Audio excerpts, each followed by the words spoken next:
Alléluia. On m'a fait remarquer que j'ai oublié certaines personnes. Donc si j'ai encore oublié, pardonnez-moi, mais Dieu bénisse chacun d'entre vous au nom de Jésus. Amen. Ce mois de juillet, bien-aimés, notre sous-thème est la restauration. Alléluia. Je suis en train de dire que la grâce de Dieu va agir dans nos vies pour nous accorder, nous donner la restauration. On va ouvrir nos Bibles dans le psaume 23, le verset 3, juste un verset. Il restaure mon âme, il me conduit dans les sentiers de la justice à cause de son nom. Alléluia. Ce soir, nous allons parler du Dieu de la restauration. Nous avons un Dieu qui restaure nos vies. Nous avons un Dieu qui vient restaurer nos âmes au nom de Jésus. Qu'est-ce que la restauration? Voici la définition du Larousse. La restauration est la remise en état et ou la réfection. Mais c'est aussi le rétablissement ou encore une nouvelle vigueur donnée à quelque chose. Vous voyez, on a l'impression que quelque chose était en fin de vie. Lorsqu'on vient restaurer cela, on lui donne une nouvelle vigueur, on lui donne une nouvelle vie. La restauration est de recevoir en retour plus que ce qui avait été perdu, au point où l'état final est supérieur à l'état d'origine. Alléluia. Donc, on est en train de dire que tu as perdu quelque chose. Quand Dieu vient te restaurer, il vient non seulement te donner ce que tu as perdu, mais il te donne un peu plus. Amen. Alléluia. Amen. Je pensais que quelqu'un allait dire Amen. Amen. Vous voyez, bien-aimés, quand Dieu restaure un homme ou une femme, il remet en bon état sa situation au niveau spirituel, physique, social, familial, relationnel, matériel ou encore financière. Et là, je comprends que Dieu restaure à tous les niveaux. Alléluia. Il n'y a pas un niveau que la restauration divine soit une possibilité du Dieu qui vient tout restaurer. Vous voyez, ce que nous devons comprendre, c'est que la restauration, c'est la remise en bon état de quelque chose qu'on a perdu ou qui s'est abîmé. Alléluia. Mais nous, enfants de Dieu, nous croyons que Dieu peut agir au-delà de toute mesure. C'est-à-dire, il va nous donner ce qu'on a perdu sous une forme améliorée. Amen. Commence à regarder tout ce que tu as perdu et commence à voir que tu reçois cela sous une forme améliorée. Je ne sais pas pour vous, bien-aimés, mais je vais dire à une femme, tu as peut-être perdu un mariage, mais Dieu va te donner un autre mariage sous une forme améliorée. Ce qui a manqué dans le premier mariage, il va ajouter plus. Non, vous ne comprenez pas. Je suis en train de dire à une personne, tu as peut-être perdu la santé, mais la nouvelle santé que Dieu vient restaurer, ce sera une santé de fer. Je suis en train de dire à une personne, tu as peut-être perdu des amis. Alléluia. Mais les nouvelles connexions que Dieu va te donner, ça va être des amis fidèles, intègres. Alléluia. Tu as peut-être perdu de l'argent, mais Dieu va te redonner sous une forme multipliée. Amen. La restauration que Dieu décide de faire, la restauration dont il est question ce mois de juillet, c'est de te restituer ce que tu as perdu sous une forme améliorée. Alléluia. La question qu'on doit se poser maintenant, bien-aimés, c'est de se demander pourquoi Dieu fait la restauration. Pourquoi va-t-il avoir restauration? Pourquoi Dieu doit-il remettre en bon état la situation d'une personne? Pourquoi Dieu veut-il remettre en bon état ou me donner sous une forme améliorée ce que j'ai perdu? Pourquoi? N'est-ce pas qu'on peut se poser la question?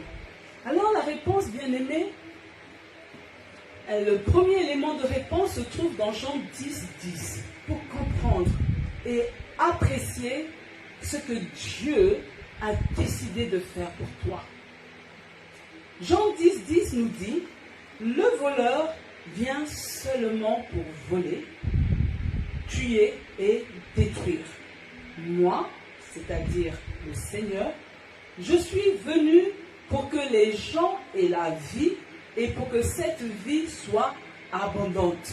Déjà, vous voyez, quand je lis que la vie soit abondante, je comprends pourquoi Dieu me remet non seulement en bon état, mais sous une forme améliorée, parce que je dois être dans l'abondance.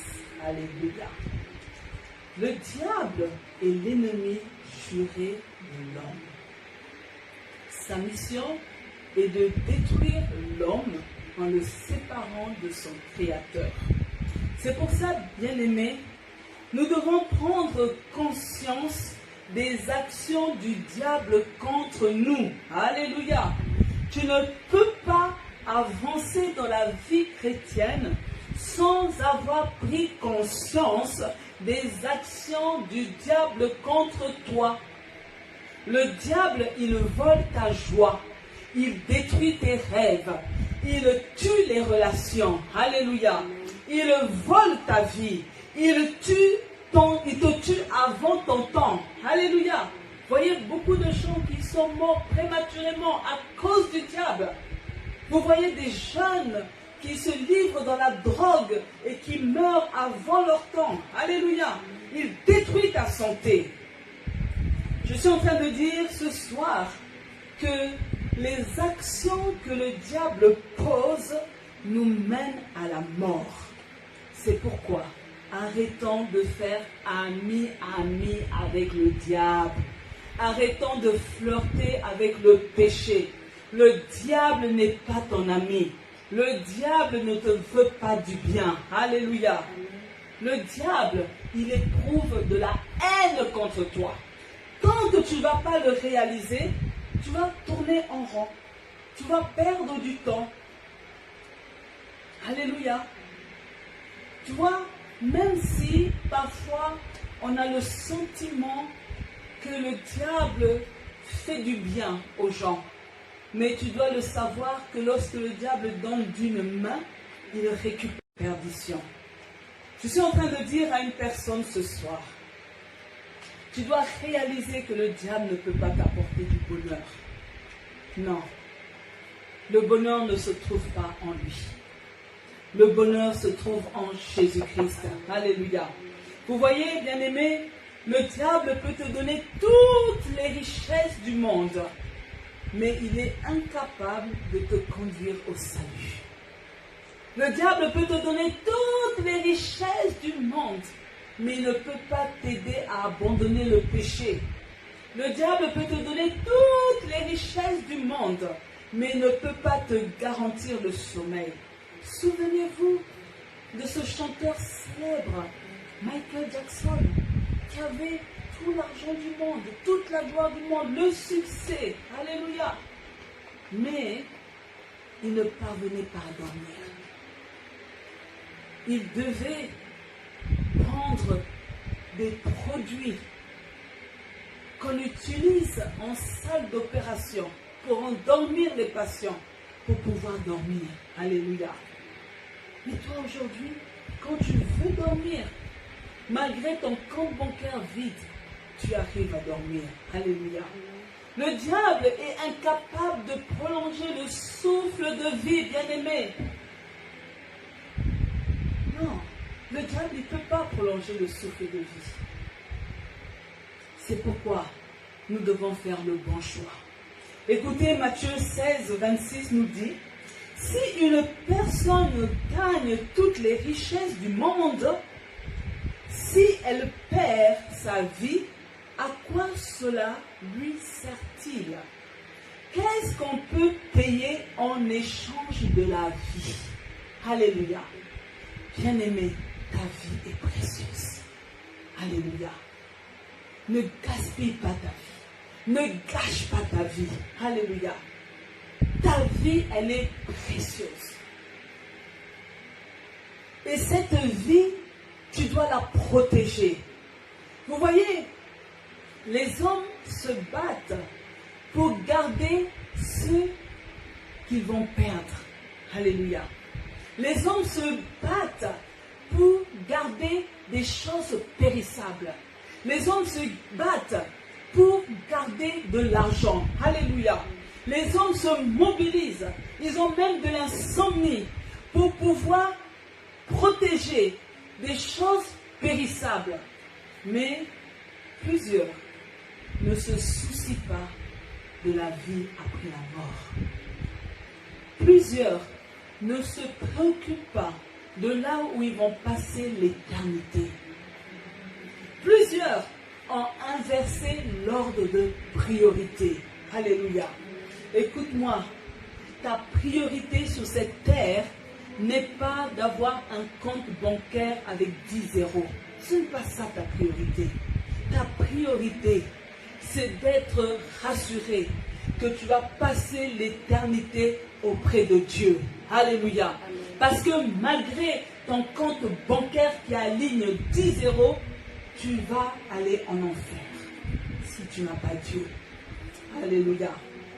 Vous voyez, bien-aimés, la restauration a pour mission de réparer la marche de l'homme. Lorsque Dieu vient nous restaurer, il vient faire un zoom sur notre vie. Et là, on arrive à réorganiser les priorités au nom de Jésus. Parce que la restauration, vous avez entendu, elle n'est pas simplement, Dieu ne va pas simplement restaurer tes finances, il ne va pas simplement restaurer tes relations, ton couple, mais ta santé, mais il va également te restaurer spirituellement. Son premier objectif dans le processus de restauration, c'est de rétablir la relation avec lui. Alléluia. Amen. Alléluia. La question maintenant qu'on se pose, bien-aimé, qui restaure? Est-ce qu'un homme va te restaurer? Lorsque une personne accepte Jésus-Christ dans sa vie, le Seigneur opère l'œuvre de restauration. Et ça, je ne dois pas l'oublier. Le Seigneur Jésus, c'est lui qui opère cette œuvre. Luc 10, 19 nous dit, « En effet, le Fils de l'homme est venu chercher et sauver ceux qui étaient perdus. » Pardon? Le Seigneur est celui qui nous restaure. Le psaume 23, 1 à 2 nous dit, « Le Seigneur est mon berger. Je ne manquerai de rien. Il me fait reposer dans des champs d'herbes vertes. Il me conduit au calme près de l'eau. » Je suis en train de dire ce soir que le Seigneur est le berger de la personne qui est perdue. Es-tu perdu, bien-aimé? C'est cette personne perdue qui a besoin du berger. Est-ce que tu as une haute estime de toi-même? Parce que il vient chercher, sauver la personne qui est perdue. Alléluia. Si tu considères que tu n'es pas perdu, on ne va pas te chercher, on ne va pas te sauver, et là, tu restes dans ta condition de perdition. Alléluia. Je suis en train de dire, bien-aimé, que c'est Jésus seul qui est capable de restaurer la vie de ses brebis. Je suis en train de dire, bien-aimé, que c'est un avantage pour chacun de nous de devenir une brebis pour le bon berger. Alléluia. Une brebis. Ou tu es un bouc. Alléluia. Mais le bon berger qui est le Seigneur, lui, il n'a que des brebis. Il n'a pas de bouc. Et quand je ne manquerai de rien. Alléluia. Amen. La brebis du bon berger ne manquera de rien. Gloire à Jésus. Je ne vais manquer de rien. Je suis en train de dire que le bon berger peut prendre soin de chacun de nous valablement. Alléluia. Pourquoi? Parce qu'il connaît tous nos besoins. Oui, même les besoins que nous ne savons pas comment les formuler. Dieu, il les connaît. Alléluia. Je suis en train de dire qu'il est capable de donner l'approvisionnement en nourriture, même lors d'une famine. Il est capable, bien-aimé. Il veut simplement que toi, tu te décides de devenir une brebis. Et là, tu vas expérimenter le fait de ne manquer de rien. Souvenez-vous de la veuve de Sarepta. Elle a expérimenté le miracle de l'approvisionnement. Alors qu'il y avait la famine. La Bible nous dit, l'huile et la farine ne manquaient pas dans sa maison. Souvenez-vous, à un moment donné, lorsque le peuple d'Israël est sorti de l'Égypte, ils ont commencé à pleurer. Ils ont même regretté les concombres de l'Égypte. Et ils se demandaient qu'ils n'avaient rien à manger. Et Dieu a fait le miracle. Il a suscité la manne. Alléluia. Je suis en train de dire que lorsque nous devenons une brebis, le premier miracle que nous vivons, c'est que le bon berger prend soin de nous. Je ne manque de rien. Il est capable de donner les vêtements. Il est capable de te chausser. Il est capable de te coiffer. Le Dieu que nous servons est un Dieu responsable. Notre papa est un papa responsable. Alléluia. Voici ce que le psaume 115, verset 3 nous dit. Notre Dieu est au ciel. Tout ce qu'il veut, il le fait. Alléluia. Je suis en train de dire à une personne que le bon berger, notre Seigneur, est totalement libre d'agir à ton égard comme il a décidé de faire. Alléluia. Il va le faire. Alors deviens une brebis. Alléluia.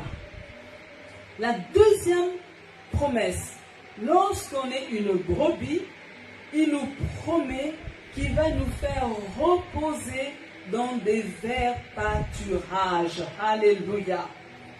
Le bon berger nous assure le repos de tous côtés.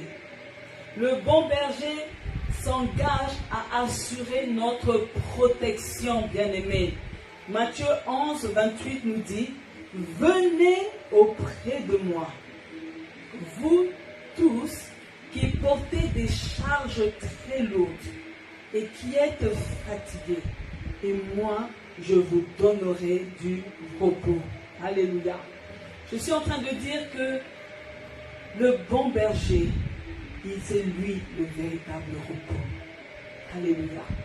Il veut procurer à ses enfants du repos dans tous les domaines.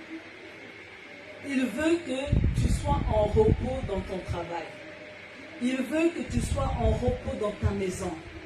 Il veut que tu sois en repos concernant ta santé.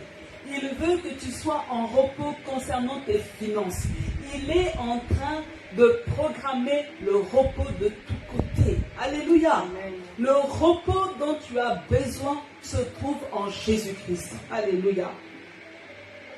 La troisième promesse, c'est que quand tu deviens une brebis, le bon berger te dirige près des eaux paisibles. Alléluia.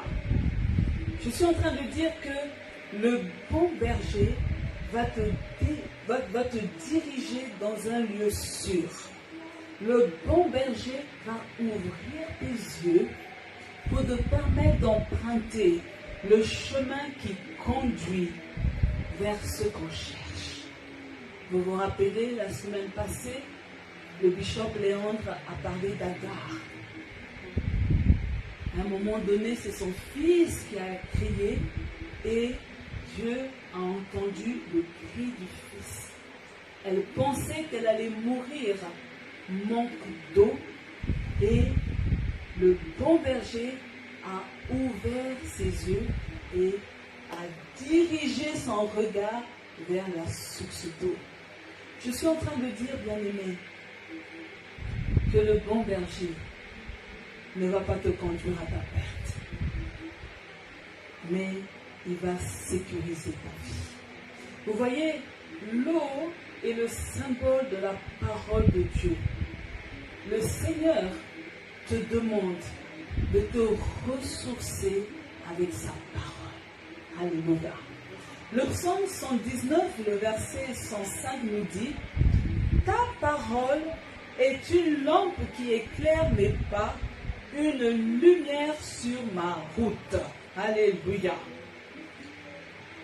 La parole de Dieu va nous apprendre où poser les pieds sur le chemin qui conduit à la paix. Alléluia. Parfois, bien-aimé, tu marches comme ça, mais quand tu te ressources dans la parole de Dieu, tu apprends où il faut poser les pieds. Alléluia. Parce que c'est le bon berger qui te dirige. Et le bon berger te dirige par sa parole. Alléluia. Je suis en train de dire que le Dieu de la Bible promet de diriger et de conduire la personne qui est restaurée dans les sentiers de la justice. Vous voyez, on peut se poser la question, parce que le verset dit: il restaure mon âme. Alléluia. Et il me conduit sur les sentiers de la justice. Il faut que cette promesse se concrétise. Pour que c'est réel pour toi, tu dois devenir une brebis du bon berger.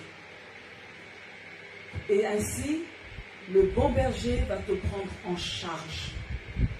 Ensuite, tu dois accepter ce qu'il te propose et laisser le bon berger opérer l'œuvre de restauration. Je suis en train de dire ce soir que la restauration est le processus par lequel Dieu passe pour nous rendre ce que le diable a volé. La restauration est le processus par lequel Dieu passe pour nous rendre ce que le diable a tué dans ta vie. La restauration est le processus par lequel Dieu passe pour te rendre tout ce que le diable a détruit dans ta vie au nom de Jésus. Vous savez, bien-aimés, la restauration divine ne se fait pas par la force. Non. tu es libre de dire oui à la restauration ou de tourner le dos à la restauration. Dieu restaure la personne qui se laisse conduire par lui. Pour être restauré, tu dois d'abord te laisser conduire par Dieu. Lorsque tu décides de laisser Dieu, voilà comment ça se passe. Et ce mois de juillet, j'annonce que Dieu désire te restaurer. Je suis en train de dire à une personne que Dieu désire tout remettre en bon état dans ta vie. Je suis en train de dire à une personne que Dieu ne veut pas simplement remettre les choses en bon état dans ta vie, mais il veut te les donner sous une forme améliorée. Amen. Je suis en train de dire que Dieu, il veut relever ta vie pour te permettre d'avancer dans la paix. Vous voyez, bien-aimé, le jour de ta restauration, Dieu l'a déjà planifié. Amen. La bague est de ton côté. Alléluia. On va conclure, bien-aimé. La Bible dit, c'est pourquoi Dieu l'a élevé à la plus haute place et lui a donné le nom qui était au-dessus de tout nom, pour qu'au nom de Jésus, tout être s'agenouille dans les cieux, sur la terre et jusque sous la terre. Et que chacun déclare, Jésus-Christ est Seigneur à la gloire de Dieu le Père. Philippiens 2, 9 à 11. Ce que je dois retenir, bien-aimé, que la restauration aura lieu. Amen. Amen. Nos sacrifices ne peuvent pas restaurer ta vie. Notre argent ne peut pas favoriser la restauration de notre vie. Nos efforts, restauration de notre vie. Nous avons d'abord besoin de Jésus. Parce que c'est Jésus qui opère la restauration de notre vie au nom de Jésus. Amen. On va se lever, bien-aimés, pour la prière. Alléluia. Merci, Seigneur. Merci, Seigneur, de restaurer nos vies. Alléluia. Gloire à Jésus. Nous allons déclarer, Seigneur, je te prie de restaurer ma vie, en me restituant tout ce que le diable m'a volé, ces dernières années, au nom de Jésus. Alors commence à prier. Il y a des choses que le diable t'a volées. Ces dernières années, tu vois tout le désordre que le diable est venu mettre dans ta vie. Commence à réclamer la restauration. Commence à réclamer la restitution au nom de Jésus. Oh Dieu, ce soir, nous sommes là avec ton peuple. Nous demandons la restauration. Nous demandons la restitution de tout ce qui a été pillé dans nos vies au nom de Jésus. Seigneur, ces dernières années, le diable s'est acharné sur nous. Le diable s'est acharné sur notre santé. Le diable s'est acharné contre nos projets. Le diable s'est acharné contre nos finances. Le diable s'est acharné contre nos relations. Père, nous prions au nom de Jésus pour la restitution. Seigneur, nous te demandons de remettre en bon état tout ce qui a été détruit au nom de Jésus. Le diable est venu, Seigneur, déstabiliser notre relation avec toi. Seigneur, nous prions pour que nous améliorons notre relation avec toi. Nous voulons être de plus en plus proches avec toi. Nous voulons être unis à toi. Que tout ce que le diable est venu détruire en nous, Seigneur, soit restitué au nom de Jésus. Amen. Nous allons encore dire, mon Dieu, Satan a détruit mon corps par la maladie. Satan a détruit mon corps par la maladie. Restaure-moi en renouvelant toutes les cellules de mon corps. Ajoute-moi des années de vie terrestre en bonne santé au nom de Jésus. Alors commence à parler. Tu sais que depuis un temps, tu es obligé de prendre des médicaments. Depuis un temps, tu as été dans le stress en entendant les résultats médicaux. Commence à parler. Commence à ordonner à Dieu de renouveler chaque cellule de ton corps au nom de Jésus. Oh Dieu de gloire. Quand tu m'as créé, quand tu as créé tes enfants, tu ne nous avais pas créés avec la maladie. Mais Seigneur, tu nous as créés pour que nous vivions en bonne santé. C'est pourquoi, Seigneur, ce soir, je revendique la bonne santé pour mon corps. Ce soir, je revendique la bonne santé pour mes os. Je revendique, Seigneur, la bonne santé pour chaque cellule de mon corps. Seigneur, j'ordonne la bonne santé d'être mon partage au nom de Jésus. J'appelle la bonne santé au nom de Jésus. Seigneur, tu as dit que tu envoyas ta parole et ta parole nous guérit. J'appelle la guérison de toute forme de maladie pour nos corps au nom de Jésus. Seigneur, éloigne la maladie du milieu de nous. Nous refusons la maladie. Nous refusons les maladies héréditaires. Nous refusons, Père, les maladies incurables. Nous refusons, Seigneur, tous les dommages que viennent causer les bactéries, les microbes, les virus dans notre corps.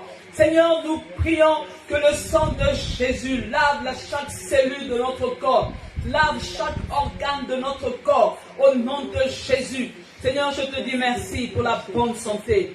La bonne santé. Merci d'ajouter des mois, des années à notre vie au nom de Jésus. Merci Père. Parce que tu vas nous rassasier de longs jours en bonne santé au nom de Jésus. Oui Seigneur, tu vas permettre que nous vieillissons et que nous soyons toujours en train de te servir. Parce que c'est toi qui nous donnes la force pour te servir au nom de Jésus. Amen. Nous allons encore proclamer. Je décide de devenir la brebis de Jésus-Christ. C'est pourquoi je m'engage à entendre ta voix. Je veux apprendre à te connaître. Je vais te suivre tous les jours de ma vie. Je suis maintenant capable de saisir tout ce que tu mets dans mon cœur au nom de Jésus. Oui, bien-aimé. Jésus a dit que mes brebis me connaissent et entendent ma voix. Nous voulons mettre fin à la surdité spirituelle. Nous voulons être capables d'entendre la voix du bon berger et de suivre ses instructions. Nous voulons être capables de marcher conformément à sa parole. Et nous voulons être sensibles à tout ce que Dieu dépose dans notre cœur. Parfois, Dieu met des choses dans notre cœur, mais parce que ça ne nous arrange pas, on rejette. Il ne faut pas qu'il en soit ainsi au nom de Jésus. Oh Dieu de bonté, nous prions dans le nom de Jésus. Nous voulons être une brebis. Nous voulons être une brebis. Nous voulons être la brebis du bon berger. Nous voulons être la brebis du bon berger au nom de Jésus. Seigneur, nous prions dans le nom de Jésus. Rends-nous, Seigneur, capables d'entendre ta voix. Nous donne un cœur qui est capable d'accueillir tous tes messages dans le nom de Jésus. Amen. Gloire à Jésus. Nous allons encore déclarer, Seigneur, Je reconnais que toi seul toi seul tiens les commandes de ma vie. tiens les commandes de ma vie. J'ai besoin de ta présence J'ai besoin de ta présence à mes côtés pour diriger ma vie au nom de Jésus. Alors commence à parler. Seigneur, j'appelle ta présence. Alléluia. Oh Dieu de bonté, j'appelle ta présence dans ma vie. J'ai besoin de toi, Seigneur. J'ai besoin de ta présence. J'ai besoin de toi à mes côtés dans le nom de Jésus. Seigneur, ce soir, je déclare que c'est toi seul qui tiens les commandes de ma vie. Je veux, Seigneur, me laisser guider par toi, te laisser diriger ma vie. Seigneur, je ne veux pas, Seigneur, contester tes décisions. Seigneur, je refuse au nom de Jésus d'être têtu. Je refuse, Seigneur, d'être dans la volonté permissive. Mais mon Dieu, mon roi, je décide ce soir de me trouver dans la volonté parfaite au nom de Jésus. Amen. Alléluia. On va encore déclarer, bien-aimé. Je suis consciente. Remplis-moi de force. Remplis-moi de force. Pour remplacer la faiblesse. Pour remplacer la faiblesse. Au nom de Jésus. Je déclare que je vais triompher par la puissance du Saint-Esprit. Maintenant, je commence à faire tout ce que je n'arrivais pas à faire. Avant par mes propres forces. Au nom de Jésus. Alors commence à parler au Seigneur. Il y a des choses que tu savais, tu étais limité. Tu savais que tu étais incompétent, incompétente. Tu savais que la faiblesse ne te parvenait pas de pouvoir faire telle chose. Mais aujourd'hui, alléluia, j'annonce que tu vas triompher. Alléluia. Amen. Je suis en train de prophétiser pour une personne, pour lui dire, tu vas triompher. Amen. Tu vas réussir. Alléluia. Avant, tu échouais. Mais aujourd'hui, tu vas réussir. Parce que Dieu te donne la victoire. Amen. Au nom de Jésus. Alléluia. Oui, éternel Dieu de gloire. Nous te bénissons. Nous t'exaltons ce soir. Seigneur, je te loue, je t'exalte. Parce que tu donnes à tes enfants la force de pouvoir aller de l'avant. La force de pouvoir triompher par la puissance du Saint-Esprit. Seigneur, je te bénis parce que c'est tout. Seigneur, maintenant, Père, je déclare que tes enfants triomphent. Je déclare que tes enfants triomphent. Au nom de Jésus, Amen. Nous allons encore déclarer, bien-aimés. Seigneur, reprogramme toutes les bénédictions que je n'ai pas pu recevoir à cause des pièges du diable. Donne-moi au centuple tout ce que j'ai raté dans ma vie. Au nom de Jésus. Oh bien-aimé, commence à voir les choses que tu as eu à rater. Et maintenant, avec rage, avec force, réclame cela au nom de Jésus. Réclame tout ce que tu as raté. Que Dieu te le donne au centuple. Alléluia. Oh Dieu de bonté, Dieu de gloire. Je te bénis parce que tu es capable de reprogrammer. Alléluia.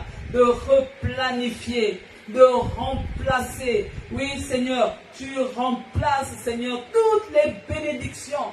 Les bénédictions, papa, que nous avons manquées, les bénédictions que nous avons ratées, ces bénédictions qui nous sont passées sous le nez à cause des pièges du diable, à cause des ruses du diable. Père, nous sommes passés à côté de nos bénédictions.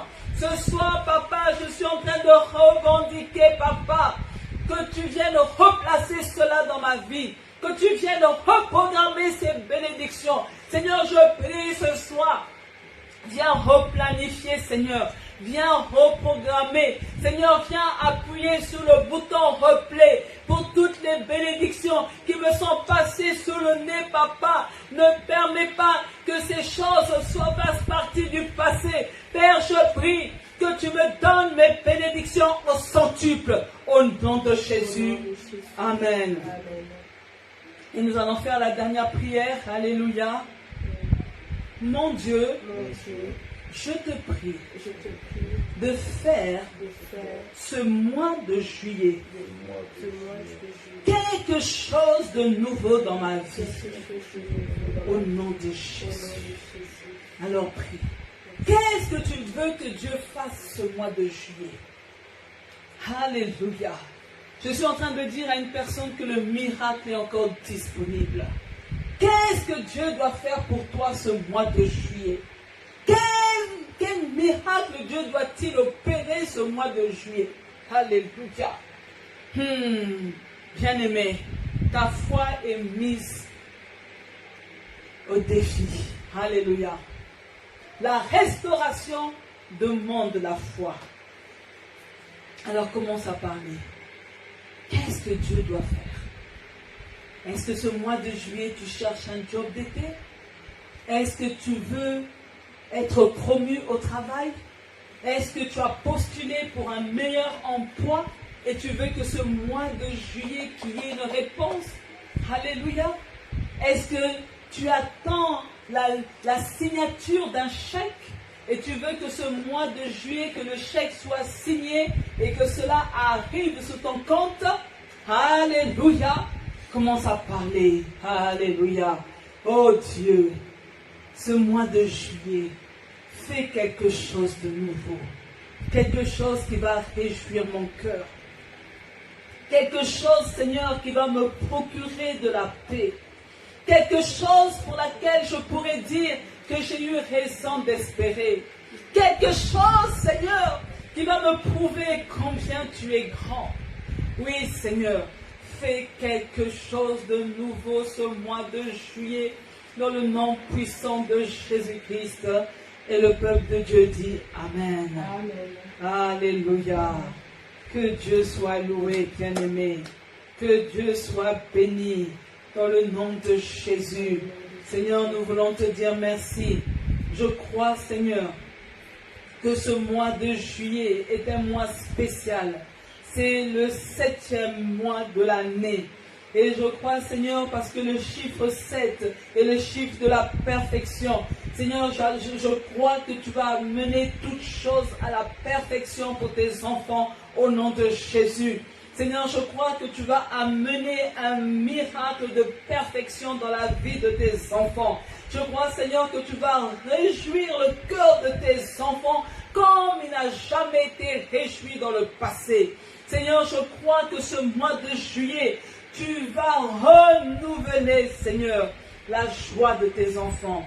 Au nom puissant de Jésus. Alléluia. Amen, amen. Nous sommes arrivés au terme de notre service. Nous nous retrouvons dimanche à partir de 9h30 jusqu'à 11h30. Vous êtes les bienvenus en présentiel. Et j'annonce déjà que à partir de vendredi prochain, nous aurons un séminaire du 21 au 23 juillet avec le thème « Le combat des premiers-nés ». Alléluia. Alors, bien-aimé, si tu es l'aîné de ta famille, si tu es l'aîné en termes de fille ou de garçon, tu as attendu pour ce programme. On va prier pour toi avec imposition de main. N'hésite pas d'inviter des personnes. Le combat des premiers-nés avec le bishop Léandre Marin Miluna. Seigneur, nous voulons te dire merci pour ce soir. Je viens encore ce soir bénir chacun de tes enfants. Je te dis merci, Seigneur, parce que tu as activé le principe de la restauration dans la vie de tes enfants. Seigneur, je bénis le retour de chacun. Je te présente également nos internautes, que tu les bénisses également en retour. Seigneur, je prie pour que ta grâce continue de nous accompagner tous les jours de notre vie, de cette nuit, de cette soirée. Seigneur, j'annonce un sommeil doux et paisible de nous bénir et de permettre qu'on se retrouve dans ce lieu dimanche. Tu es celui qui sécurise notre vie. Tu es celui qui est loin de nous l'ange de la mort. Tu es celui qui pourvoit à chacun de nos besoins. Tu es celui qui nous fait du bien et qui nous donne du repos. Que tout soit pour ta gloire, au nom de Jésus. Et le peuple de Dieu dit Amen. Amen. Alléluia. On va faire les offrandes entre nous. Que Dieu bénisse chacun. Amen.